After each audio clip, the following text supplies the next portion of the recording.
How does it feel na merong kasing ganda mo na nandito sa second season ng ano? Hindi, actually, may parang kinikilig ako, gano'n. Kasi masaya ako kasi nandito siya. Kanina nga sa backstage, ganyan, good luck ko siya.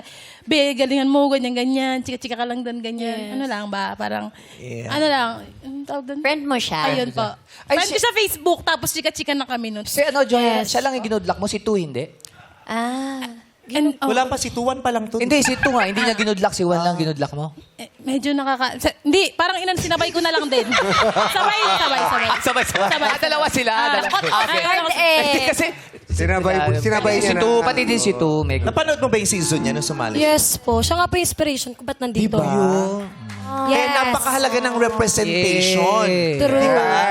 You will feel seen. Correct. Diba? Representation, diversity and Yes. inclusion. Yes, Ganyan. tama. Ano kasabihan mo nun dati?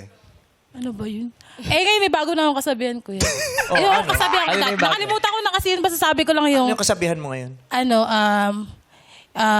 drink responsibly.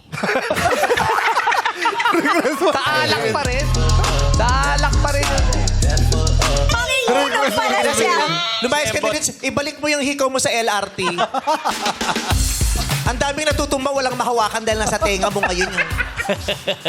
Yan ba yun? Oo. Sa LRT, yan yung hawakan na gano'n. Tara, maganda yung drink responsibly. O ngayon,